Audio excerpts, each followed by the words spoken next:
Hello everyone, welcome to PW only IAS और स्वागत है आपका एक नए इनिशिएटिव में। आप सब पॉलिटी पढ़ते हैं। कई बार ऐसा होता है कि जब पॉलिटी हम पढ़ रहे होते हैं, टॉपिक न्यूज़ में करंट अफेयर्स का हमने पढ़ा, उससे आगे बढ़ गए, पर कुछ टॉपिक्स पॉलिटी के बहुत इंपॉर्टेंट होते हैं जो आगे उसकी रेलेवेंस बढ़ती चली जाती है। तो कौन सी उसकी इंपॉर्टेंट आर्टिकल्स हैं जिससे वो रिलेटेड है, कौन से इंपॉर्टेंट केसेज हैं, किन एरियाज पे हमें फोकस करना है, ये हमसे मिस हो जाता है। तो इस इनिशिएटिव में हर हफ्ते भर की इंपॉर्टेंट न्यूज़ जो पॉलिटी से रिलेटेड है और जो बहुत इन डेप्थ में हमें जानने की ज़रूरत है, उसको डिस्कस करेंगे। यानी पूरी तरह से पॉलिटी के रिलेटेड एक एक एस्पेक्ट आपके साथ डिस्कस किया जाएगा। तो चलिए शुरू करते हैं इनिशिएटिव। यहाँ पर आपको जो भी ऐड ऑन चाहिए, आप चाहते हैं कि कुछ और भी डिस्कस हो पॉलिटी के रिलेटेड, जो आपके डाउट्स हैं, ये टॉपिक समझ नहीं आ रहा, तो आप वो कमेंट बॉक्स में लिखिए। We'll try to add those topics in our discussion, जो भी न्यूज़ से जुड़ी हुई चीज़ें होंगी, ताकि आप न्यूज़ करंट अफेयर्स जब पढ़ रहे हैं उसके अलावा पॉलिटी ऐसे कर लें कि वो टॉपिक कंप्लीटली आप रिजॉल्व कर लें। मान लो मैं आपसे पूछूं कि 5th शेड्यूल और 6th शेड्यूल में क्या कोर अंतर है, आपको पता है? आई होप पता होगा। पर क्या आपको पता है पीएसी और जेपीसी में क्या फर्क है? पब्लिक अकाउंट्स कमेटी और जॉइंट पार्लियामेंट्री कमिटीज में क्या अंतर होता है? जो पार्लियामेंट्री कमिटीज होती हैं और जो जॉइंट पार्लियामेंट्री कमिटीज बनती है जेपीसी, दोनों में क्या अंतर है? पार्लियामेंट्री कमिटीज क्यों इंपॉर्टेंट, उनकी क्या रेलेवेंस है? कौन से कॉन्स्टिट्यूशनल आर्टिकल्स उनके लिए बड़ा रोल प्ले करते हैं? लॉ कमीशन की क्या रेलेवेंस है? असम अकॉर्ड्स क्या है? न्यूज में है, पर क्या आपको पता है असम अकॉर्ड्स बेसिकली थे किन किन के बीच में, क्या इश्यूज रिजॉल्व करते थे और क्या अब समस्याएं आ रही हैं? ये न्यूज़ हम पढ़ते हैं और आगे बढ़ जाते हैं, लेकिन पॉलिटी में हमारी बुक्स में हमें अपने नोट डाउन करने पड़ते हैं। एडिशनल पॉइंट्स जो बहुत रेलेवेंट है वो सब भी आज हम डिस्कस करेंगे और आप इसमें एड ऑन भी कर सकते हो। चलिए शुरू करते हैं डिस्कशन। सबसे पहले देखते हैं हम क्या क्या डिस्कस करने वाले हैं। आज हम प्रोमिनेंटली 6 टॉपिक्स ही डिस्कस करेंगे। पहला, पार्लियामेंट्री स्टैंडिंग कमिटीज के बारे में कि उनका क्या रोल है, वो कैसे कॉन्स्टिट्यूट हुए। कई सारी पार्लियामेंट्री कमिटीज होती हैं, पर खासतौर पर पीसी के बारे में हम डिस्कस करेंगे। फिर 6th शेड्यूल न्यूज में है, क्यों है वो भी देखेंगे। इसके अलावा बिप्लब शर्मा कमेटी किस राज्य से जुड़ी हुई है? असल में ये असम अकॉर्ड्स से जुड़ी हुई है। तो असम अकॉर्ड्स क्या थे? उनमें क्लॉज 6 और क्लॉज 5 दो चीजें न्यूज में थी लगातार, वो क्या है? क्लॉज 5, क्लॉज 6, और कुछ इस तरह से पढ़ेंगे कि आपको वो चीजें याद रह जाएं।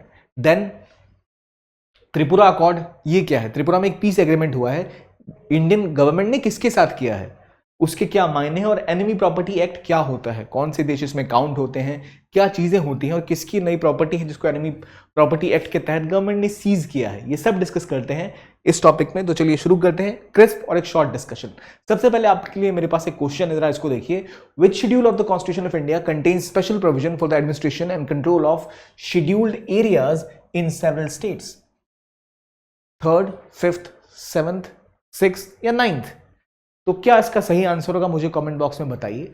And the correct answer is 5th schedule. ठीक है।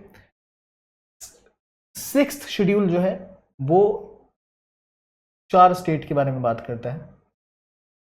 अब मुझे बताइए कौन से स्टेट से इनकी बात मैं यहां कर रहा हूं। तो इसका आंसर है 5th शेड्यूल, क्योंकि वही शेड्यूल एरियाज के बारे में स्पेसिफिकली बात करता है। तो चलिए शुरू करते हैं आज के पहले टॉपिक के साथ कि पार्लियामेंट्री कमिटीज स्टार्ट होने वाली है सितंबर 20 के साथ, और इस बार अलग अलग कमिटीज फिर न्यूज में आएंगी जो बहुत ज्यादा पॉलिटिकल डिबेट्स को गर्म करेंगी। But when you look at parliamentary committees, तो उनका क्या रोल है, क्यों वो स्टार्ट हुई, और अगर आप पार्लियामेंट को पढ़ें चैप्टर को, तो सबसे बड़ा चैप्टर कहा जाता है, सबसे रेलेवेंट चैप्टर कहा जाता है, यही है। तो पार्लियामेंट्री कमिटीज क्या है, उनका रोल क्या है, कैसे फॉर्म हुई, क्यों असल में उनकी रिक्वायरमेंट है, ये मुझे बताइए आप। कई सारे की पार्लियामेंट्री कमिटीज होती हैं। स्पेसिफिकली अगर मैं बात करूं पार्लियामेंट्री कमिटीज की, तो वो कब से स्टार्ट होती हैं? तो इंडिया में ना पार्लियामेंट्री कमिटीज का रोल क्या है? They act as watchdogs. How can they, do they, या उनका एक इंपॉर्टेंट रोल क्या है?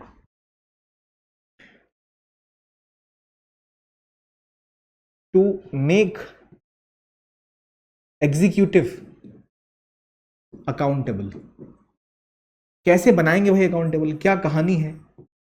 तो एक सिंपल सी बात मैं आपसे पूछता हूं, पार्लियामेंट में अलग अलग बिल्स पास होते हैं, पर क्या पर्टिकुलर पार्लियामेंटेरियन कोई भी है, उनके पास इतनी समय और इतनी क्षमता है कि they can go ahead and talk about it in detail और रीड इट इन डिटेल और कैन नो कि इसके क्या इम्प्लीकेशंस हो सकते हैं। या फिर सीएजी ढेर सारे रिपोर्ट्स लेके आती हैं, अलग अलग जो एग्जीक्यूटिव के कार्य हुए, जिन जिन एरियाज में पैसे खर्च किए गए, क्या उन लोगों ने काम किया ढंग से, क्या उनके साथ इनएफिशिएंसीज हैं, क्या दिक्कतें हैं, उन सबको स्टडी करती है। फिर अलग अलग गवर्नमेंट की पब्लिक अंडरटेकिंग्स होती हैं जिनके थ्रू गवर्नमेंट अपना बिजनेस रन करती है, वो कितने एफिशिएंट है, क्या वो लॉस मेकिंग है, क्या उनमें फायदा हो भी रहा है या नहीं, इन सब की जानकारी कहां से मिलेगी। अगर बजट की हम बात करें तो जो बजटरी एलोकेशन हुआ उनमें कितने पैसों को कहां खर्च किया गया, इनका पता कैसे चलेगा। हर साल बजट आती है, हर साल रिपोर्ट्स आती हैं, कैसे, क्योंकि हर पार्लियामेंटेरियन उनको पढ़ नहीं पा रहा, संभव भी नहीं है, तो उसके लिए बनाई जाती हैं पार्लियामेंट्री कमिटीज, सो दैट वो जो भी हमारा स्टेट साल भर करता है उसके ऊपर नजर रख पाए, हमें डिटेल डेटा दे पाए कि चीजें क्या हैं, कैसे मूव कर रही हैं। तो जो हमारी पार्लियामेंट्री कमिटीज होती हैं उनका मेजरली काम ही यही है कि जो लोग चुने गए हैं दोनों सदनों में से, उनमें से एक मेजॉरिटी ऑफ लोग चुन के जाते हैं, पार्लियामेंट्री कमिटीज बनाते हैं, उनके मेंबर बनते हैं और फिर वो स्क्रूटनाइज करते हैं, देखते हैं डिटेल में सीएजी की रिपोर्ट्स हुई या फिर बजटरी रिपोर्ट्स हुई या फिर जो पब्लिक अंडरटेकिंग है उनका क्या परफॉर्मेंस रहा, इन सबको। ठीक है, तो देखो ये तो बहुत डिटेल सी बात है कि भाई कमिटीज गवर्नमेंट बनाती है और कमिटीज काम करती हैं, पर कमिटीज किस किस तरह की होती हैं। देखो, एक होती हैं जो प्रत्येक साल बनाई जाती हैं, जिनका एक स्टेटेड गोल होता है, ठीक है, कि ये काम करेंगी, ये ऑपरेट करेंगी, तो उन्हें हम कहते हैं स्टैंडिंग कमेटी, जिसका काम है ये देखना कि जैसे एस्टिमेट कमेटी की बात कर लो आप, एथिक्स कमेटी की बात कर लो आप, पब्लिक अकाउंट्स कमेटी की बात कर लो, वो आपकी परमानेंट रहती है, हर साल फॉर्म होती है, जिनकी मेंबरशिप डिफाइंड है। But then you have a separate type of parliamentary committees which are called as ad hoc committees, यानी कोई अगर समस्या खड़ी हो रही है, कोई ऐसा एरिया है जहां पर पार्लियामेंट को और ज्यादा स्क्रूटनाइज करना या डिटेल में देखना है, तो उसके लिए एडहॉक कमिटीज बनाई जाती है। दो प्रोमिनेंट डिवीजन है, एक है आपका स्टैंडिंग कमेटी का और दूसरा किसका है, एडहॉक कमिटीज का। अब देखो यहां मेरा कहने का मतलब है कि जब आप बुक पढ़ो ना, तो आपको कुछ इस तरह से कंटेंट देखने को मिलेगा। मेरी कोशिश यह है कि आप इससे निजात पाओ थोड़ी सी, और हम इसको हम लॉजिकल तरीके से देख पाए। ठीक है, तो जो कमिटीज हैं उनमें अलग अलग तरह की कमिटीज होती हैं। ठीक है, मैं स्टैंडिंग कमेटी की बात करूं तो स्टैंडिंग कमेटी में आपकी फाइनेंशियल कमेटी होगी, कमिटीज टू इंक्वायर होंगी,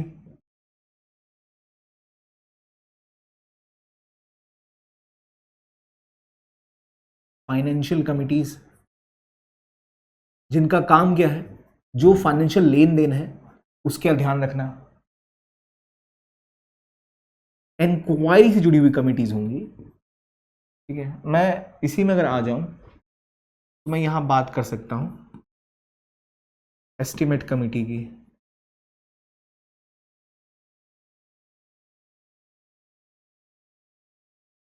पब्लिक अकाउंट्स कमेटी की,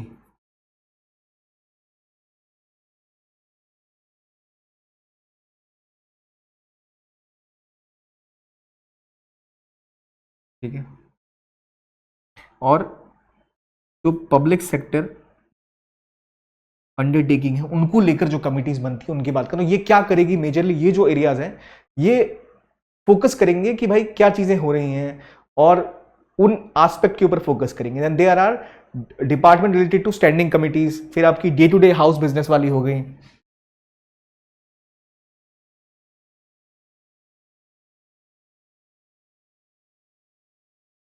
day to day house business की बात आ गई यहां पर, ये उसका ध्यान रखेंगी। ठीक है, यानी कई सारी सी कमिटीज बनती है कि पार्लियामेंट किस तरह ऑपरेट कर रही है, किन किन एरियाज में काम हो रहा है, कहां पर काम नहीं हो रहा है। फिर एक कमिटी आएगी जो आपकी बेसिकली हाउस कीपिंग के ऊपर काम करेगी, सर्विसेज के ऊपर काम करेगी, house keeping and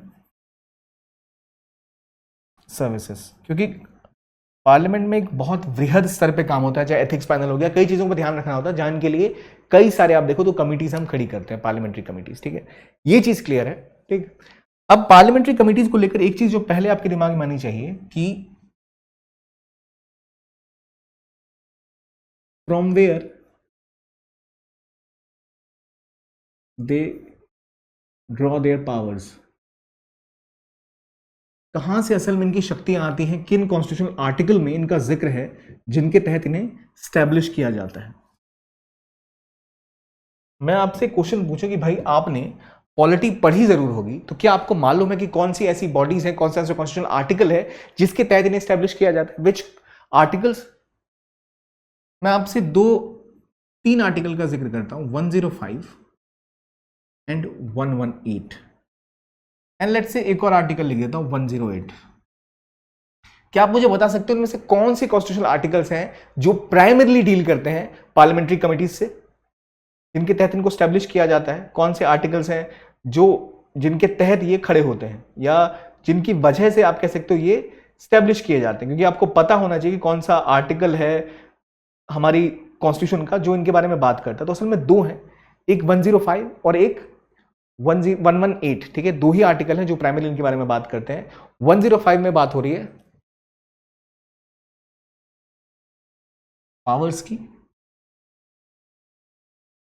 and privileges की, कि किस तरह ये ऑपरेट करते हैं, क्या क्या होंगी चीजें।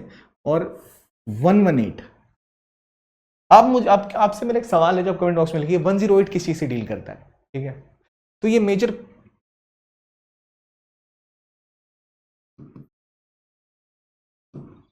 जो बाकी चीजें हैं वो 118 के तहत डिसाइड होती है हमारे पार्लियामेंट्री कमिटीज के पॉइंट्स। ये देखिए, ये मैं चाह रहा हूं कि एक बार फिगर आप देख लो कि कहां से इनकी पावर्स आ रही हैं। ठीक है, ये आपको पता होना चाहिए कि भाई किस तरह घर चलेगा, किस तरह रेगुलेशन होगी, क्या प्रोविजन है, क्या प्रोसीजर है, कैसे बिजनेस कंडक्ट होगा, ये उसके बारे में बात करता है। ठीक है, और इसकी शुरुआत कहां से आती है, पार्लियामेंट्री कमिटीज का जिक्र पहले कहां आता है? तो मॉन्टेग्यू चेम्सफोर्ड रिफॉर्म्स जब हुए थे ना, तब से ही ये शुरू होता है। मैं इसके पहले लिख लूं यहां, मॉन्टफोर्ड रिफॉर्म्स से ही ये शुरू हो जाते हैं। मतलब भारत के संविधान के आने से पहले ही भारतीय व्यवस्था में पार्लियामेंट्री कमिटीज हुआ करती थी। और मॉन्टफोर्ड रिफॉर्म्स के टाइम से ही जो पहली कमिटी का जिक्र आप पढ़ोगे वो होता है पीएसी, पब्लिक अकाउंट्स कमेटी, जो सबसे पहले आई थी। ठीक है, ये चीज है कि भाई ये सब है अभी तक। ठीक, और उसमें जो तीन प्रमुख कमिटीज हैं जिसके बारे में हम बात कर ही रहे हैं, तो मैं बात करता हूं पीएसी, एस्टिमेट कमिटी। ठीक है, तीन सबसे बड़ी बात हो गई, पीएसी, एस्टिमेट कमिटी, और तीसरा आपका कौन सी कमिटी है जो बात करेगी किस चीज के ऊपर? पीएसयूज के ऊपर। तो पहली बात आ गई एस्टिमेट कमिटी। इसके अंदर कितने मेंबर्स हैं? इसके अंदर होते हैं 30 मेंबर्स, और एस्टिमेट कमिटी में सारे के सारे मेंबर्स लोकसभा से चुने जाते हैं। पब्लिक अकाउंट्स कमिटी में 22 मेंबर्स होते हैं। ठीक है, और तीसरी जो आपकी पीएसयू पे जो कमिटीज बैठती हैं, इनमें भी 22 मेंबर्स होते हैं। ठीक है, अब 22 मेंबर्स के अंदर फॉर्मूला ये है कि इन कमिटीज में लोकसभा राज्यसभा दोनों है, इसमें भी लोकसभा राज्यसभा दोनों है।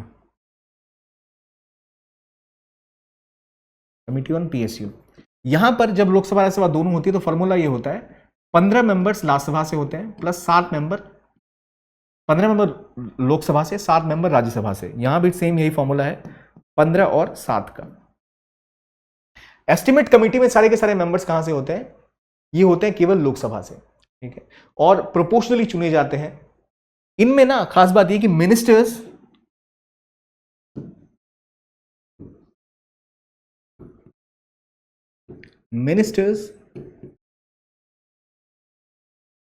Are not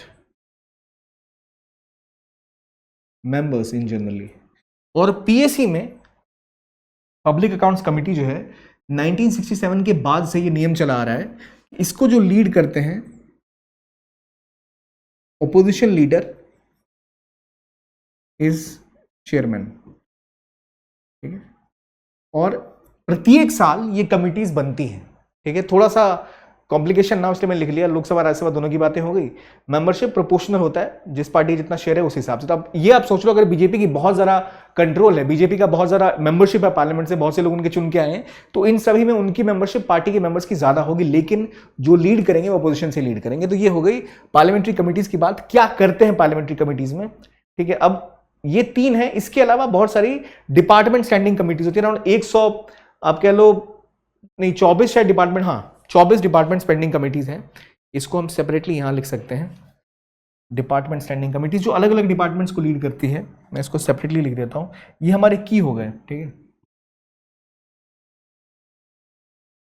department standing committees. यहाँ 31 मेंबर्स होते हैं, ठीक है। तो वो उसके अलावा ढेर सारी डिपार्टमेंट कमिटीज होती है, 24 के आसपास डिपार्टमेंट स्टैंडिंग कमिटीज होती हैं, 31 मेंबर्स होते हैं, अलग अलग लोग वहां से रिप्रेजेंट होकर आते हैं। तो ये मैं चाहता हूं पर आप चार्ट अपने दिमाग में बना लो कि भाई किस तरह से चीजें काम करती हैं। लोकसभा राज्यसभा दोनों में होता है डिपार्टमेंट मेंबर्स। इसके अलावा ना ढेर सारी और कमिटीज होती हैं जिनका प्रमुख रूप से कई सारे काम होते हैं, पर आज जिस कमेटी की हम प्राइमरी बात करेंगे वह पब्लिक अकाउंट कमेटी, क्योंकि इसका काम होता है मुख्य रूप से जो समस्याएं आ रही हैं उनको डिस्कस करना। कि सबसे पहले भी यही बन के आई बेचारी, तो जरा देख लें है क्या पीएसी। यानी हम बात कर रहे हैं पब्लिक अकाउंट्स कमेटी की। इसकी शुरुआत कब होती है? ये वो कमेटी है जिसकी शुरुआत होती है 1921 में, ठीक।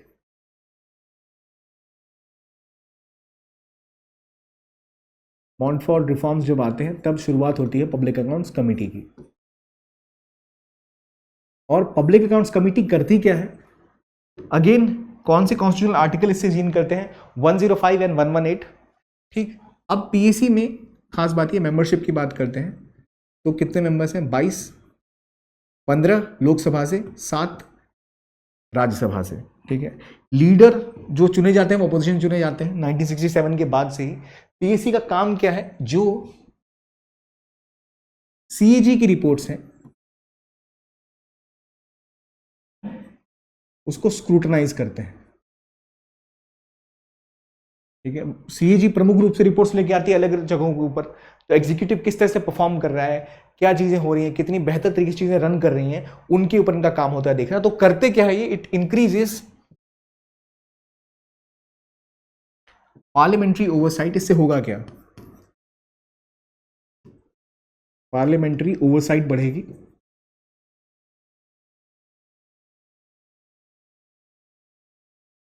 ठीक है। ट्रांसपेरेंसी,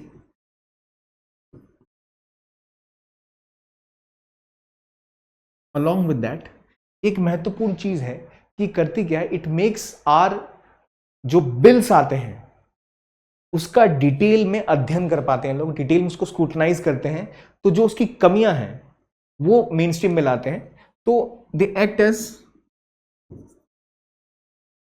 इंपॉर्टेंट क्रिटिक एंड ये रिकमेंडेशन भी देते हैं इसके ऊपर कि क्या बदलाव होने चाहिए, जिसके तहत बहुत ज़्यादा दबाव रहता है गवर्नमेंट के ऊपर बदलाव करने के ऊपर। तो पीएसी का रोल इसलिए बहुत इंपॉर्टेंट होता है और देखा जाता है पीएसी को कि जो, क्योंकि इसमें अलग अलग पार्टी के मेंबर्स होते हैं, तो देखा ही जाता है कि पीएसी के तहत पीएसी एक ऐसी बॉडी की तरह काम करता है, ऐसा फोरम ऐसे काम करता है जो गवर्नमेंट के ऊपर दबाव बना सकता है कि कोई बिल अगर वो हेस्टफुली पास कराना चाहे तो वो उसको ना करा पाए। पीएसी वो दबाव बनाने का काम करता है, ठीक है। Again coming back to this कि भाई स्टैंडिंग कमेटी क्या है, तो पीएसी एक स्टैंडिंग कमेटी है। क्या करती है वो हमने देख लिया, गवर्नमेंट एक्सपेंडिचर का ध्यान रखती है। यहां पर सीएजी के ऊपर फोकस ये करती है मुख्य रूप से स्टैंडिंग कमेटी। अब इसी में एक दो चीजें जो हमारे लिए रेलेवेंट है कि जो की रोल है ये ओवरसाइट कहां से आता है, वो आता है किस चीज के ऊपर, तो मैं ये ऐड कर लेता हूं। स्क्रूटनाइज किसको करती है? मुख्य रूप से पब्लिक मनी, बस जनता का पैसा जा कहां रहा है, सही जगह खर्च हो रहा है कि नहीं हो रहा है। तो ये काम है membership 22 + 7, 15 in Lok Sabha, 7 from Rajya Sabha, ठीक है। गवर्नमेंट को रिस्पॉन्ड करना पड़ता है रिपोर्ट को, रिकमेंडेशन के लिए ध्यान देना पड़ता है, और गवर्नमेंट हैज टू रिस्पॉन्ड। ये एक महत्वपूर्ण रोल है जिससे कि जवाबदेही बनती है सरकार की, तो वो जवाबदेही स्टैब्लिश करना खास बात है पीएसी की। इसलिए अब जब दोबारा पीएसी रीऑर्गेनाइज हो रहा है इस बार, तो हमें पता है कि अपोजिशन के लीडर्स ज्यादा आएंगे, उनकी मेंबरशिप भी होगी स्ट्रांग, तो they will be able to ask more question, scrutinize things more evenly. ये होगी पीएसी की बात। अगली बात आती है एस्टिमेट कमेटी की। अब एस्टिमेट कमेटी कब शुरू हुई? तो जॉन मथाई कमेटी की रिकमेंडेशन के बाद। एक आ गया, अब दूसरे पे आ जाता हूं मैं। एस्टिमेट कमेटी, ये तीनों स्टैंडिंग कमिटीज हैं, हर साल चुनी जाती हैं। याद रखिए कमेटी का रोल क्या है, इनके अंदर वही लोग आएंगे जो पार्लियामेंट में चुन के आए हैं, मिनिस्टर्स को जगह नहीं दी जाती है। एस्टिमेट कमेटी में 30 मेंबर्स होंगे। पहले मैं बता दूं कब ये स्टार्ट हुआ, 1947 के बाद ही, जॉन मथाई कमीशन की रिकमेंडेशन के बाद।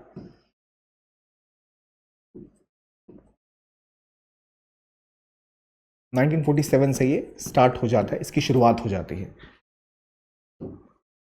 ठीक है।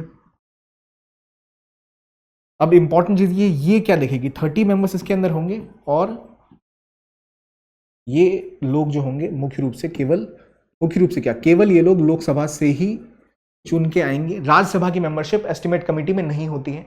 ये क्या करती है, जो बजट एस्टिमेट है उसको ओवरलुक करती है। मतलब उनका काम ये होता है, एग्जामिन्स बजट एस्टिमेट, कि भाई आपने जो बातें की कि गवर्नमेंट इतना पैसा खर्च करने वाली है, वो किस तरह से चीजें खर्च करेंगे उसके बारे में बात करती है। कितना पैसा लग रहा है, क्या मनी वेल लेड आउट है भी नहीं, तो ये रिपोर्ट अपनी फिर रिपोर्ट्स टू द लोकसभा, और जो खामियां हैं उनके ऊपर खुले में बात होती है कि भाई ये सब दिक्कत है, और एक वैल्यूएबल इंसाइट मिलता है, एक रिकमेंडेशन देती हैं ये पॉलिसी इंसाइट्स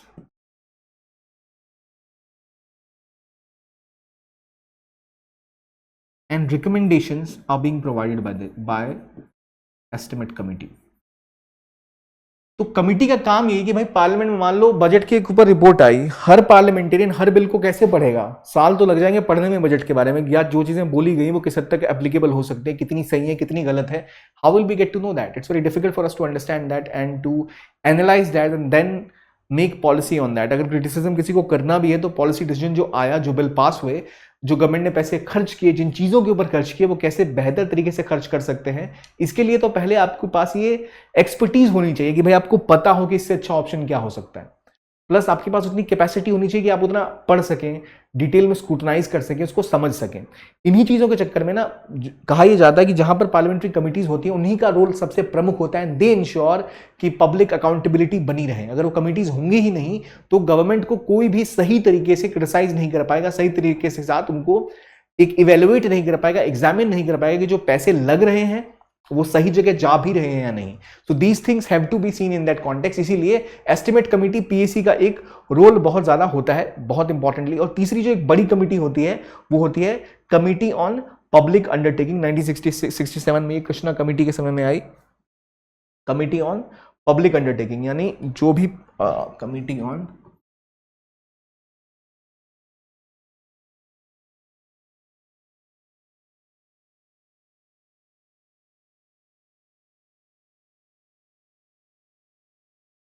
यहां पर रोल क्या रहेगा। मान लो कोई भी बिल गवर्नमेंट का आता है, कोई पब्लिक अंडरटेकिंग है, वो किस तरह ऑपरेट करती है उसके बारे में बात करना इनका मुख्य रूप से उद्देश्य है। ये कमिटी सबसे पहले जो इंपॉर्टेंट है हमारे लिए कि कहां से आता है, तो 1964 में इसकी शुरुआत होती है। 1964 में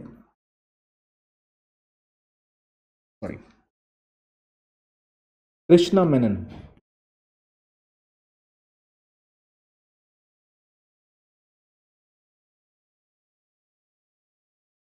कमिटी की रिकमेंडेशन के ऊपर फिर committee on public undertaking start होती है। इसका काम क्या है कि जो भी रिपोर्ट्स हैं, जो अकाउंट्स हैं, उनका एक रिसोर्स जो यूजेज हो रहा है वो क्या हो रहा है, किस तरह देख सकते हैं। रिसोर्स यूजेज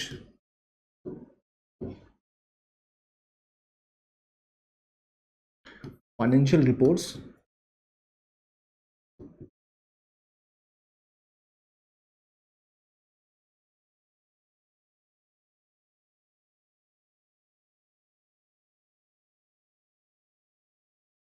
तो अगेन क्या होगा,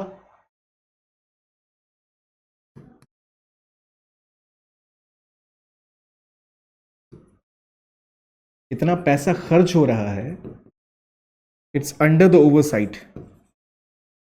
वो एक रेलेवेंट चीज है जिसका ध्यान रखना बहुत ज़्यादा ज़रूरी है कि कैसे उन चीज़ों को हम कंट्रोल करते हैं, कैसे इन चीज़ों को मॉनिटर करते हैं। अगर हम उनको मॉनिटर ठीक से नहीं करेंगे तो we will not be in a position जहां हम कैसे कि हमने इन चीज़ों के ऊपर प्रॉपर तरीके से काम किया है। तो ये कमिटी ऑन पब्लिक अंडरटेकिंग, इसकी मेंबरशिप कितनी है भाई, ये भी जरा बता दो। जैसी पीएससी की है ठीक यही कहानी यहां पर होगी। कितनी है इनकी, 22 या 30? तो यहां हमने पहले मेंशन किया गया 22 यहां भी मेंबरशिप है। तो जो डिवीजन होगा कैसा होगा, 22 मेंबर्स आएंगे, यानी 15 n प्लस 7 वाली कहानी यहां भी आएगी। लोकसभा से 15 और राज्यसभा से 17 लोग चुने जाते हैं इस चीज में, ये हमें पता है। ठीक है, ये अब public committee on public undertaking की हमने बात कर ली। तो तीनों कमिटीज जो हैं वो हमने देख ली कि भाई क्या इनका रोल है। और इसके अलावा स्पेशलाइज कमेटी बनती है, चाहे SC/STs की बात कर लो, तो क्या करते हैं गवर्नमेंट का काम क्या है उसको रिव्यू करना, ऑफिशियल्स किस तरह ऑपरेट कर रहे हैं उसकी बात करना, जो फाइनेंशियल स्टेटमेंट है उसका ध्यान रखना, किस तरह से परफॉर्म किया गया, कितने लेवल पे ऑपरेट कर पा रहे हैं, क्या चीज़ें सही हो रही हैं, क्या चीज़ें गलत हो रही हैं। लेकिन इनके साथ दिक्कत क्या है भाई, ये हमें पता है इनका रोल तो बहुत इंपॉर्टेंट है, लेकिन इनकी फंक्शनिंग में बड़ी दिक्कत आती है जो हमें डिस्कस करनी है कि क्या इश्यूज हैं with parliamentary forums in India. तो अगर आप गौर करो तो ये क्या करते हैं, पहली चीज तो ये करते हैं पोस्टमार्टम करते हैं। तो ऑलरेडी पैसा खर्च हो चुका है, so they are giving you sort of feedback, और अक्सर जो रिपोर्ट्स होती हैं इनकी वो टेबल नहीं हो पाती, रिपोर्ट्स नॉट टेबल्ड, ये एक बड़ी समस्या है। रिपोर्ट इन्होंने बना ली, इसको टेबल ही नहीं किया गया। ठीक, जनरली क्या होते हैं ये एडवाइजरी रह जाते हैं। अगर किसी गवर्नमेंट के पास ब्रूट मेजॉरिटी है तो वो अपनी चीजें पुश कर लेंगे। ठीक, फिर इसके बाद आती है कमिटीज के पास सबसे बड़ा कंसर्न ये होता है they lack technical expertise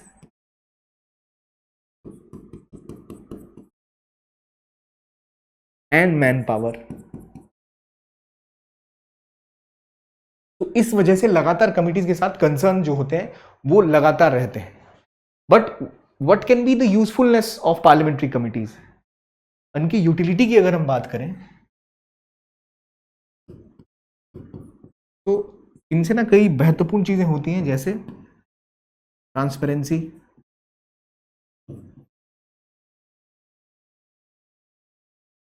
public engagement,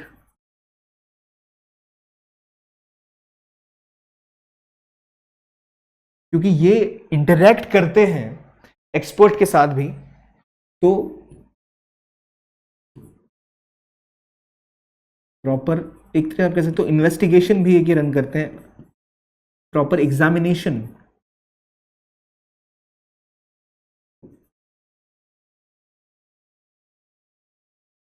और क्योंकि ये प्रॉपर पॉलिसी रिकमेंडेशन भी देते हैं, इन सभी एरियाज पे एक बड़ा रोल ये निभाते हैं।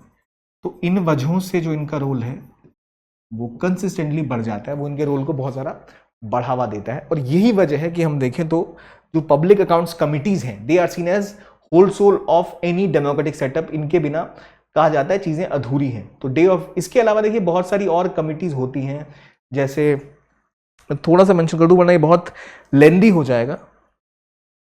जैसे आप बात कर लो day to day business house, day to day business house बात कर लो, एथिक्स कमेटी की बात कर लो, सर्विसेज कमेटी की बात कर लो, रनिंग कमेटी की बात कर लो, इस तरह की ढेर सारी और कमिटीज हैं। We will not discuss that, otherwise this lecture will keep on going, क्योंकि हमें और भी चीजें डिस्कस करनी है।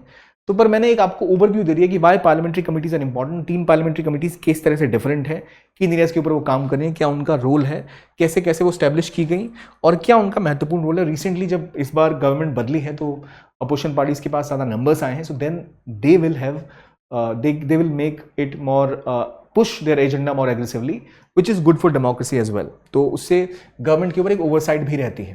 ठीक है, पब्लिक अकाउंट कमेटी का काम क्या है, परफॉर्मेंस रिव्यू करती है किसका, जो रेगुलेटरी बॉडीज हैं उन सब का। चाहे इस बार बात ये भी हो रही है कि पीएससी जिस बॉडी के ऊपर ज़्यादा फोकस करने वाली है वो है सेबी के ऊपर।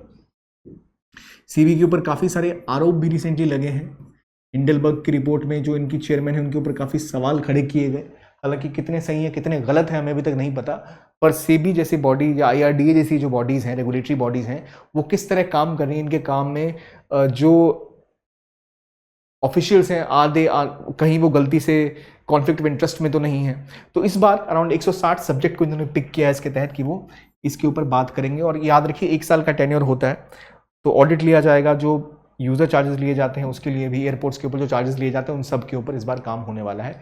पीसी के ऊपर हम डिटेल में डिस्कस कर चुके हैं। पहले जो चेयरमैन थे वो कौन थे, तो वो थे WM हेली। पीएससी कब आया, 1921, और भूपेंद्र नाथ मित्र ये भारत के पहले इंडियन चेयरमैन थे। तो 22 मेंबर होते हैं, आपको पता है 15+7 का फॉर्मूला है पीएससी का, हम ऑलरेडी डिस्कस कर चुके हैं। Mother of all parliamentary committees कहा जाता है इसे। और एक चीज और समझिए, अक्सर ना हम बात करते हैं जॉइंट पार्लियामेंट्री कमिटीज की। जेपीसी कैसे है? जेपीसी मतलब ये होता है कि एक जॉइंट पार्लियामेंट्री कमेटी बनती है, कोई ऐसा अगर इशू आता है जहां उन्हें लगता है कि कोई एक बहुत बड़ा ग्रेव कंसर्न इंडिया के लिए खड़ा हुआ, या कोई टॉपिक बहुत ज़्यादा कंट्रोवर्शियल है, काफ़ी ज़्यादा पब्लिक हेल्थ को, पब्लिक डिबेट को इंपैक्ट कर रहा है, नेशन को इंपैक्ट कर रहा है, तो एक जॉइंट पार्लियामेंट्री कमेटी बनती है to investigate in the matter and to look into different aspects of it. For example 2G spectrum के बारे में टाइम के आप देख लो, आप जो स्टॉक एक्सचेंज स्कैम हुआ था उस टाइम की बात कर लो, तो वहां पर जॉइंट पार्लियामेंट्री कमिटीज बनाई गई थी to look into the matters. और जब लगातार डिमांड्स होती है, जॉइंट पार्लियामेंट्री कमेटी बनती है, लेकिन वो एड हॉकिश होती है, उनका काम होता है उस पर्टिकुलर चीज को पूरा करना, उसके बाद वो डिसरप्ट हो जाती हैं। Standing committees are long standing, जो हमेशा हर साल कॉन्स्टिट्यूट होती हैं, उनका अपना एक कॉन्स्टिट्यूशनल वेट होता है, दे हैव कॉन्स्टिट्यूशनल जो उनकी प्रेजेंस है, जो उनके पास पावर जहां से वो डिराइव करते हैं, it gives them more legitimacy and they are more you can say a formal way through which government और executive can be made accountable. तो गवर्नमेंट एक्सपेंडिचर फाइनेंशियल ट्रांजैक्शन के ऊपर काम करती है, मिसमैनेजमेंट हो गया, जो मेजर्स हैं रिपोर्ट देती है पार्लियामेंट को, पब्लिक ओपिनियंस भी स्टैब्लिश करती हैं। ठीक है, तो अभी एक तो बात हो गई हमारी जो पीएससी है उसका क्या रोल है, पीएससी किस तरह ऑपरेट करती है, पीएससी में इस बार क्या चेंजेस होने वाले हैं, ज्यादा मैटर्स के ऊपर डिस्कशन होगा, क्यों रेलेवेंट है, कहां से पार्लियामेंट में इनका जिक्र आता है, कौन से आर्टिकल में जिक्र आता है, ये हमने समझ लिया। अब अगले आर्टिकल पे आते हैं। अगला टॉपिक ऑफ न्यूज जो है वो है बिप्लब शर्मा कमिटी की रिपोर्ट। अब बिप्लब शर्मा कमिटी की रिपोर्ट किस कॉन्टेक्स्ट में आई है? तो वो आई है असम अकॉर्ड्स में। अब मेरा पहला सवाल आपसे, what is Assam accords? Assam accords हुए थे गवर्नमेंट ऑफ इंडिया के साथ, majorly government of India plus all Assam student union और असम गण परिषद, ये 3 ग्रुप्स के बीच में ये एग्रीमेंट हुआ था असम अकॉर्ड्स का। असम अकॉर्ड्स के अंदर कहानी ये थी कि अगर आप याद करो 1971 का युद्ध, इससे परे है तो मैं थोड़ा इसको अलग रख देता हूं just to make you clear about certain thing. 1971 war होती है बांग्लादेश में, बहुत से लोग बांग्लादेश से इंडिया में एंटर करते हैं और majority of those people start to live in Assam. वो वहां शरण लेने आते हैं और वहां रहना स्टार्ट कर देते हैं। कई सारे इलीगल इमिग्रेंट्स कंसिस्टेंटली असम में आना स्टार्ट हुए। तो हुआ ये कि Assam as a state faces a major concern. उनका मेजर कंसर्न ये क्या था कि एक, उनके देश में काफी सारे रिफ्यूजीज आके रहने स्टार्ट हुए। Then there are issues of illegal migrants. Then we see जो वहां इनकी वजह से जो कंसर्न देखा गया वो देखा गया डेमोग्राफिक चेंज का, जो उन्हें डर था कि असम से असमीज लोग ही माइनॉरिटी में पहुंच जाएंगे। Then they were a concern that who is Assamese, who is Assamese, ये असमिया जिसे हम कहते हैं, हु इज असमीज, क्योंकि जो असमिया बोलता है वो असमीज हैं, क्योंकि अलग अलग लैंग्वेजेस यहां बोली जाती हैं। तो हो ये रहा था 1971 के टाइम में बहुत से लोग यहां पे आए। 1947 के बाद से लगातार इस रीजन में कंसिस्टेंटली, पहले असम के अंदर ही सारा का सारा नॉर्थ ईस्ट हुआ करता था, इकलौता राज्य हुआ करता था, वो बाद में उसका डिवीजन हुआ, we saw different states being carved out of it. तो कंसर्न लगातार ये था कि वहां के लोगों को लग रहा था कि जो असमीज प्राइड है वो डिस्टर्ब हो रही है, प्लस जो लोग हैं वो डिस्प्लेस्ड हुए जा रहे हैं। They were consistently trying to safeguard their population, their rights, और जो आउटसाइडर्स हैं उनको निकालने को लेकर हमेशा से वो तत्पर रहे। तो फिर आया एक असम अकॉर्ड जो 1985 में आसपास फाइनलाइज हुआ, जो बहुत सालों से इसके लिए विरोध प्रदर्शन हो रहे थे। तो ये राजीव गांधी गवर्नमेंट के टाइम में असम अकॉर्ड साइन हुए थे। असम अकॉर्ड्स में डिसाइड किया गया, कुछ डेट्स डिसाइड की गई, ये डिसाइड किया गया किनके किनके बीच हुआ है तो हमने देख लिया। अब असम अकॉर्ड में डिसाइड क्या हुआ, इनके अंदर डिसाइड ये हुआ कि 1971 को इन्होंने कट ऑफ डेट डिसाइड कर ली कि इसके बाद पोस्ट 1971 जो भी आए हैं they are, you can say, illegal and they should be deported. और इससे पहले के जो लोग हैं दे वुड बी इंक्लूडेड। लेकिन जब भी आप पढ़ोगे कहीं भी ना इसके बारे में, तो एक चीज आप देखोगे, मैं इसके बारे में जरा बात कर लूं कि 1966 की डेट आप कभी कभी देखोगे, ये क्या चीज है, और 1971 की कहानी क्या है, ये चीज जरा हम पहले डिस्कस कर लें। 24 मार्च, ठीक है, क्या डिफरेंस है ये, एक डेट जो आप देख रहे हो 1 जनवरी 1966, they were be, you can say, documented, और इनको 10 साल के लिए कोई वोटिंग राइट्स नहीं मिलेगा, ठीक है, but they will be seen as the people of India और द एसएमईज पीपल। 71 वाले के बाद कोई भी आया तो उसको बिल्कुल ये मानेंगे ही नहीं कि भाई वो एसएमईज है। ये चीजें इसके अंदर असम अकॉर्ड के अंदर डिसाइड हुई थी, ठीक है। ये असम अकॉर्ड समझ के क्या हुआ, 3 ग्रुप कौन कौन से हैं, असम जनगण परिषद, ऑल असम स्टूडेंट यूनियन और गवर्नमेंट ऑफ इंडिया। 1985 में डिस्कशन होती रही, तब जाके अकॉर्ड साइन हुआ, लेकिन उससे पहले उन्होंने कहा था जो बाहर के लोग हैं उनको आप छांट के लिस्ट बनाओ, उनसे उनको बाहर निकालो असम से, क्योंकि असम में डेमोग्राफिक चेंज हो रहा है, उन्हें दिक्कतें दिख रही हैं। नाउ एक चीज यहां पर और है, जो चीज आप बार बार न्यूज में देख रहे हो विच इज, और इन न्यूज में है, वो है clause 6। Now what is clause 6? तो एक चीज थी क्लॉज 5। क्लॉज 5 जो असम अकॉर्ड का था, यहां पर ये आपकी कट ऑफ डेट वाला जो पॉइंट है, ये आपके क्लॉज 5 में आता है। लेकिन इसके अलावा ये भी बात थी कि कट ऑफ डेट के अलावा जिन लोगों को निकाला जा रहा है, निकालो, आप छांटो उनको निकालो, लेकिन जो लोग असम के रहते हैं उनको बचाने के लिए, उनको सेफ गार्ड करने के लिए जो कॉन्स्टिट्यूशनल लेजिस्लेटिव मेजर्स लेने थे, वो सारे के सारे मेजर्स डिसाइड हुए थे क्लॉज 6 के अंतर्गत कि Government of India and the government of Assam will ensure that those people who are the original inhabitants of Assam will be safeguarded, they will be given preference, और उनके साथ बेहतरी होगी। तो वो चीज एस्पेक्ट जो थी वो दिया गया था 6 क्लॉज के अंतर्गत, लेकिन वो कभी इंप्लीमेंट नहीं हो पाया। तो अब जो जस्टिस बिप्लब शर्मा कमिटी आई है, ये यही कहती है कि इनको लगाया गया था मिनिस्ट्री ऑफ होम अफेयर्स के द्वारा कि क्लॉज 6 जो था असम अकॉर्ड का, ठीक है, उसके अंतर्गत जो रिकमेंडेशन थी वो लागू करने के लिए। तो इन्होंने अराउंड 67 रिकमेंडेशन दी थी, उसमें से 57 रिकमेंडेशन को असम गवर्नमेंट करी कि हम आप इसको लागू करेंगे, क्योंकि कहने का मतलब यह है कि लगातार कम्युनल टेंशन वहां पे बढ़ती जा रही हैं और लगातार एक प्रोटेस्ट हो रहा है कि जो ओरिजिनल इनहेबिटेंट्स हैं असम के, उनको प्रोटेक्ट करने के लिए। तो यहां पर कई सारे जो कॉन्स्टिट्यूशनल और लीगल प्रोविजंस की बात की गई थी असम अकॉर्ड की क्लॉज 6 के अंतर्गत, उसको लेकर ये कमेटी बैठी थी। अब उसकी रिकमेंडेशन जो है अप्लाई होने वाली है असम के ऊपर। कौन सी committee? Biplab Sharma committee, clause 6 of Assam accord के अंतर्गत बनाया गया था। अब यहां 2 वर्ड्स जो आप लगातार न्यूज में सुनोगे, जो आप यहां भी देख रहे हो, एक है खिलौंजिया और दूसरा है बोहिरगता, ठीक है।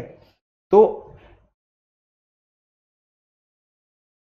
मैं जरा लिख लेता हूं इसको। पूरा कंसर्न यही है कि खिलौंजिया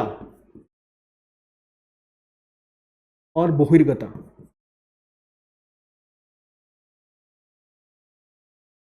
ये पूरा कॉन्फ्लिक्ट इन्हीं 2 ग्रुप्स के बीच में है। खिलौंजिया असल में वो लोग होते हैं जो वहां के ओरिजिनल इनहेबिटेंट्स हैं, दोज पीपल हु आर असमियाज और दोज हु आर असमीज और कॉल्ड एज खिलौंजिया। यहां के जो लोग हैं दे रियल इनहेबिटेंट्स, या जिसे आप मूल निवासी कह सकते हो, और बोहिरगता वो है जो आउटसाइडर्स हैं। तो जो खिलौंजिया ग्रुप है, यानी जो असम के ओरिजिनल इनहेबिटेंट्स हैं, इनको प्रोटेक्ट करने के लिए जो एस्पेक्ट थे वो थे क्लॉज 6 में, और उसी को लेकर अभी बिप्लब शर्मा कमेटी आई है। बिप्लब शर्मा कमेटी क्या है, असम अकॉर्ड्स क्या थे, किन के बीच में हुए थे, कब हुए थे, क्यों हुए थे, क्या इसका रोल है, वो हम समझ रहे हैं। लेकिन असम में एनआरसी को लेकर विवाद था और जब सीए का रूल आया तो वहां पर और कुछ दंगे वगैरह होने स्टार्ट हुए, तो गवर्नमेंट ने कहा कि भाई जो ये बिप्लब शर्मा कमेटी की रिकमेंडेशंस है वो हम अप्लाई करेंगे। तो बिप्लब शर्मा कमेटी की बात आ गई और इन सब चीजों की बात जब हो रही है तो वहां पर एक चीज और आती है which is 6th schedule of Indian constitution.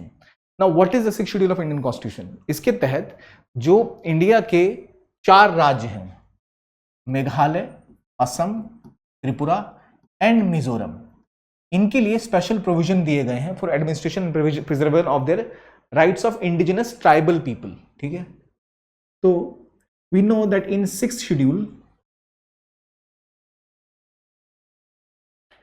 in 6th schedule,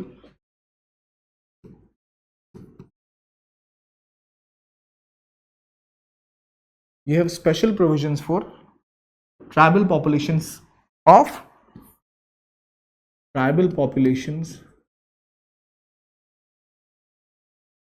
को ध्यान में रखते हुए जिन एरियाज के ऊपर फोकस किया गया वहां 4 राज्यों की बात की गई, मेघालय, असम, त्रिपुरा एंड मिजोरम। ठीक है, इन चारों राज्यों के जो स्पेसिफिक ट्राइबल एरियाज है उनको लेकर विशेष प्रावधान किए गए। इसके अंदर हुआ क्या? तो इसके अंदर हुआ ये कि आपने प्रोविजन दिया क्या कि आप उनको और ज्यादा सेल्फ रूल का प्रोविजन दोगे, रिप्रेजेंटेशन दोगे। तो ये कैसे दोगे? तो उसके लिए इनिशिएटिव लॉन्च किए गए, यानी आपने प्रोवाइड किया क्या? तो ऑटोनमस डिस्ट्रिक्ट काउंसिल, जहां पर जो उनकी जीने के तरीके हैं, जो उनकी शैलियां हैं, जो उनके एस्पेक्ट हैं, उसको प्रोटेक्ट करने के बाद फोकस कर रहे हो, तो आपने ऑटोनमस डिस्ट्रिक्ट काउंसिल शुरू किए और ये एग्जीक्यूटिव अथॉरिटी के अंदर आने शुरू हुए। यानी ऑटोनमस डिस्ट्रिक्ट बनाने स्टार्ट किए, गवर्नर के पास ज़्यादा पावर आने लगी, लेकिन वो एक ऐसी बॉडी बनी जहां पर लोकल कम्युनिटी के जो प्रिविलेजेस हैं, जो उनके प्रैक्टिसेस हैं, उनको सेफगार्ड किया जाने लग गया, उनको और ज़्यादा रिप्रेजेंटेशन मिलने लग गई। और खासतौर पर इन 4 राज्यों की बात हो रही है, तो यहाँ पर जो नॉर्मल एक्ट्स हैं वो अप्लाई नहीं होते जब तक स्पेसिफिकली प्रोविजन ना आए, यानी कि जो भी स्टेट और सेंटर के एक्ट्स हैं वो डायरेक्टली ऑटोनमस डिस्ट्रिक्ट पे अप्लाई नहीं होते, वो तभी होंगे जब उनमें मॉडिफिकेशन हो, उस रीजन में कुछ अगर स्पेशल प्रोविजन है उसका ध्यान में रखते हुए, या फिर कुछ एक्सेप्शंस होते हैं तब। ठीक है, इसके लिए गवर्नर बार बार कमीशन अपॉइंट करता है कि क्या मैटर है जो उनके एडमिनिस्ट्रेशन को लेकर है, या जो उनको फॉर्म करना है, इनको डिसॉल्व करना है, उसको लेकर। तो यहाँ आप देख सकते हो कि 30 मेंबर्स होते हैं, 5 टाइम के लिए इनको चुना जाता है, जो ऑटोनमस डिस्ट्रिक्ट्स होते हैं वहां पर उनके पास ज्यादा ऑटोनॉमी दी जाती है। तो ये 6th शेड्यूल में आपके 4 राज्य हैं, मिजोरम, मेघालय, त्रिपुरा एंड असम। और असम में हुआ था असम एकॉर्ड, और असम एकॉर्ड को लेकर बिप्लब शर्मा कमेटी की रिपोर्ट आई है। क्या ये था एस्पेक्ट, ये भी हमने देख लिया। 1971 66 कट ऑफ डेट क्या क्या है, 31 मार्च 1971 से पहले वाली कहानी क्या क्या है, ये हमने यहाँ पे डिस्कस कर लिया। अब जो हम एडीसी की बात करते हैं उनमें कुछ खास बातें, उनके पास लेजिस्लेटिव फंक्शंस होते हैं, जुडिशियल फंक्शंस होते हैं, कि ये अगर आप बात करो तो property inheritance, marriage, social customs के ऊपर इनके पास पावर्स होती हैं। Primary school construction, trade, commerce, इन सभी एरियाज में, इवन लैंड रेवेन्यू कलेक्ट करना, कुछ सर्टेन टैक्सेस को कलेक्ट करने का, ये अधिकार प्राप्त होते हैं रीजनल काउंसिल को, डिस्ट्रिक्ट काउंसिल्स को। अगर ऐसा किसी भी काउंसिल को ऐसी पावर्स मिलती हैं कि वो कुछ अपने लॉज अप्लाई कर सकें, कुछ टैक्स कलेक्ट कर सकें, कुछ अपने कस्टम्स के हिसाब से जो लॉज हैं वो प्रैक्टिस होते हैं उनको अप्लाई करवा सके, और स्टेट के एक्ट्स उस रीजन या उस काउंसिल के ऊपर डायरेक्टली नहीं लगेंगे, उस डिस्ट्रिक्ट के ऊपर, वो उनको क्या देता है, वो उनको बहुत ज़्यादा ऑटोनॉमी देता है, बहुत स्प्रेड आउट पावर्स देता है, which makes them very very important for the growth of that region. वहाँ पर ग्रोथ ज़्यादा होने की संभावना होती है। लेकिन दिक्कत ये होती है कि जब भी ऑटोनमस डिस्ट्रिक्ट काउंसिल की आप बात करो, वो अक्सर उनकी पावर्स ना एग्जीक्यूटिव, जो डिस्ट्रिक्ट एडमिनिस्ट्रेशन उनके साथ कॉन्फ्लिक्ट में होगी, या जो वहाँ के पार्लियामेंटेरियन है उनके साथ कॉन्फ्लिक्ट होगा, उन रीजन्स में डेवलपमेंट वैसे देखी ही नहीं गई जितनी की उम्मीद की गई थी। लेकिन ये काफ़ी ल्यूक्रेटिव है, और कई सारे राज्य चाहते हैं कि भाई उनके भी डिस्ट्रिक्ट्स को आप ऐसा कुछ प्रोविजन दो, या फिर उनके राज्य को आप 6th शेड्यूल में एंटर करवा दो। 6th शेड्यूल डायरेक्टली न्यूज़ में नहीं था, असम को लेकर था, वी डिस्कस दैट। ठीक है, कि अगर आप 25 मार्च के बाद, सॉरी मैंने 31 मार्च लिख दिया, 24 मार्च यहाँ पर होगा, बिग मिस्टेक, यहां पर होगा 24 मार्च। 24 मार्च के बाद जो भी है उन लोगों को यहां पर आप एक्सपेल करेंगे, ठीक है। अब बात आती है बात त्रिपुरा पीस अकॉर्ड की। त्रिपुरा पीस अकॉर्ड हाल में गवर्नमेंट ऑफ इंडिया की एक पीस अकॉर्ड तो नहीं कह सकते, त्रिपुरा में एक एग्रीमेंट हुआ है sign by centre, Tripura government और दो प्रमुख ग्रुप के बीच में, national liberation front of Tripura and all Tripura tiger force के बीच में। इन्होंने अपने हथियार डाल दिए और गवर्नमेंट ने कहा है कि हम 250 करोड़ का पैकेज इन्हें प्रोवाइड करेंगे। I repeat, Tripura is part of 6th schedule, ठीक है। तो इसके तहत ये चीजें शुरू हुई और अब आप देखो तो त्रिपुरा भी 6th शेड्यूल का पार्ट बन गया है और यहां इनके 328 कैडर्स ने आत्मसमर्पण किया। अब त्रिपुरा में हम थोड़ा और पीस और स्टेबिलिटी देखने की उम्मीद कर सकते हैं, ठीक है। ये टॉपिक खत्म हुआ, अगले टॉपिक के ऊपर आते हैं। अगला टॉपिक बात करता है लॉ कमीशन के बारे में। तो पहली बात, लॉ कमीशन है क्या, इसको जरा डिस्कस करते हैं। तो मैं अगर आपसे पूछूं लॉ कमीशन के बारे में, लॉ कमीशन के साथ आपको कौन याद आता है सबसे पहले? लॉर्ड मकॉले आपको याद आना चाहिए सबसे पहले। लॉ कमीशन 22nd जो लॉ कमीशन था वो खत्म हो गया और अब 23rd की शुरुआत होने वाली है, ठीक है। 22nd जो लॉ कमीशन था, कर्नाटका की जस्टिस थी, क्या नाम था जिसके अंतर्गत ये लॉ कमीशन अभी तक रन कर रहा था? वो थी Rituraj Awasthi.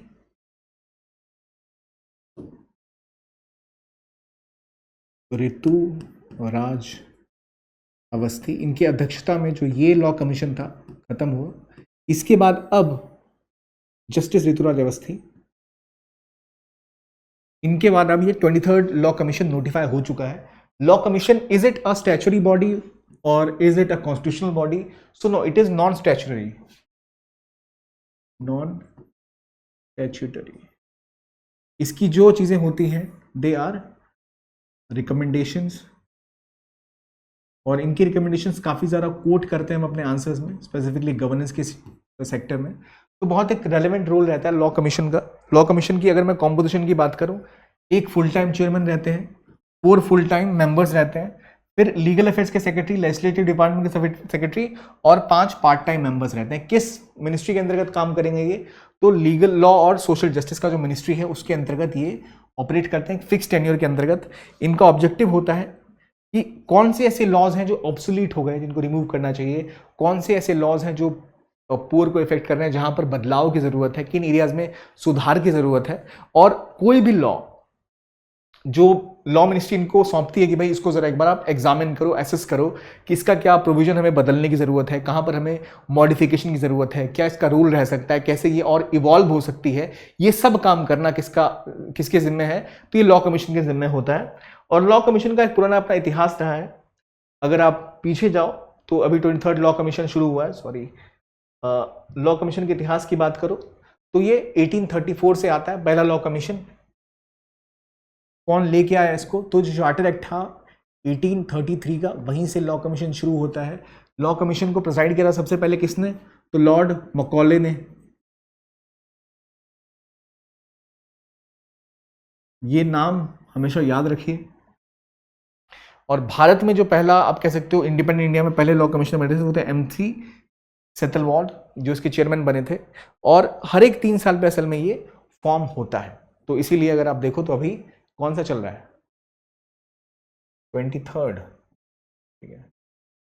23rd law commission अब नोटिफाई हो चुका है। और लीगल रिफॉर्म्स में जो बदलाव की जरूरत है, अगर किस एक्ट में कितने बदलाव होने चाहिए, किन में कहाँ, किन एरियाज में चेंजेस की रिक्वायरमेंट है, उन सबको देखता है लॉ कमीशन। एक पुराना इतिहास रहा है लॉ कमीशन का, रिकमेंडेशन का। और जो इनके इंपॉर्टेंट काम होते हैं वो क्या होते हैं कि भाई स्टेट की जिम्मेदारी क्या है। मैं इसको यहां पे लिखता हूं, स्टेट की जिम्मेदारी क्या है? स्टेट की जिम्मेदारी है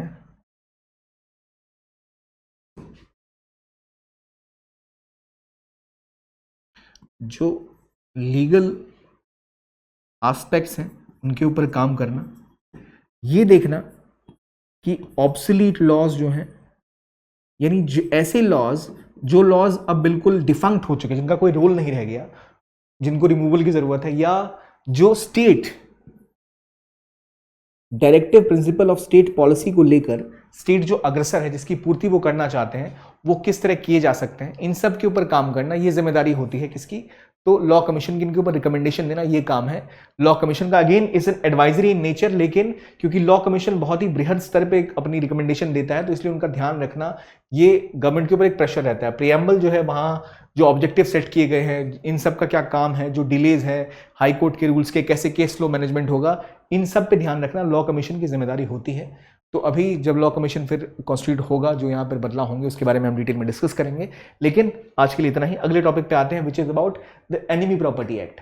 भारत ने जंग लड़ी पाकिस्तान के साथ, भारत ने जंग लड़ी चाइना के साथ। तो कई ऐसे लोग थे जो भारत से पाकिस्तान गए, और कई ऐसे लोग थे जो वहां पार्टीशन के टाइम में नहीं गए, उसके बाद गए। तो उनकी जो प्रॉपर्टीज इंडिया में रह गई, उसे हम कहते हैं enemy property. Enemy property act ये है कि पार्टीशन के बाद या फिर जब वॉर हो रही थी, तो कई लोग माइग्रेट कर गए उन कंट्रीज में और अपनी प्रॉपर्टीज यहीं छोड़ गए। तो जब वो प्रॉपर्टीज छूटी, ठीक है, यानी पार्टीशन हुआ, जो लोग गए सो गए, उसके बाद 65, 71 में कई लोग इंडिया से छोड़ के बाहर चले गए। तो जो उनकी प्रॉपर्टीज इंडिया में रह गई, उसे हम कहते हैं एनिमी प्रॉपर्टी। और एनिमी प्रॉपर्टी को गवर्नमेंट के पास रखा जाता है, गवर्नमेंट ऑफ इंडिया उसको टेक ओवर कर लेती है उन प्रॉपर्टीज को जो लोग पाकिस्तानी नेशनैलिटीज लेते हैं, ठीक है, और वो कस्टोडियन बन जाती है उन प्रॉपर्टीज की, ठीक है। ये इसलिए किया गया था कि ऐसे लोग जो इंडिया को छोड़ के जा रहे हैं, उनकी प्रॉपर्टीज पे गवर्नमेंट का हक होना चाहिए। खासतौर पे जैसे जूनागढ़ के नवाब चले गए, हालांकि वो थोड़ा सा कंटेंशियस टॉपिक है, लेकिन फिर भी उसकी भी बात कर लो आप। उत्तर प्रदेश इसमें टॉप पर आता है। तो यहां से जो प्रॉपर्टीज जाती हैं वो एनिमी प्रॉपर्टीज एक्ट के तहत आती हैं। इसके अलावा उनके बैंक अकाउंट में पैसे हों या जो भी इनके एसेट्स हो, they are all counted as what? Enemy assets. तो उसकी कस्टोडियन बन जाती है गवर्नमेंट ऑफ इंडिया, और वो प्रॉपर्टी हो जाती है गवर्नमेंट ऑफ इंडिया की। तो यह है एनिमी प्रॉपर्टी एक्ट, इसमें कंफ्यूज आपको नहीं होना है। उत्तर प्रदेश में ऐसे कुछ न्यूज वाले पॉइंट आ रहे थे जहां मैक्सिमम जो एरियाज हैं वो एनिमी प्रॉपर्टी के थे। खासतौर पे जो नाम बहुत फेमस है, परवेज मुशर्रफ, ये उनकी प्रॉपर्टी की बात थी। कारगिल वॉर आपको याद होगी, उनकी प्रॉपर्टी है एंसेस्ट्रल ये। तो अब ये भी जब्त की जा चुकी है। तो इसकी बात थी एनिमी प्रॉपर्टी एक्ट की, हमने बात की 6 शेड्यूल की, हमने बात की लॉ कमीशन की, हमने बात की पार्लियामेंट्री कमिटीज की, उनका क्या रोल है उसके लिए। और ये था आज का सेशन। अगर आप और चाहते हैं कुछ और हम डिस्कस करें, जो आपके डाउट्स हैं, ज़रा डाउट्स वाला जो भी पॉइंट्स आएगा उसको हम अगले हफ्ते फिर डिस्कस करेंगे। ये था आज का डिस्कशन। देखने के लिए बहुत बहुत धन्यवाद। Keep watching PW Only IAS and have a nice day.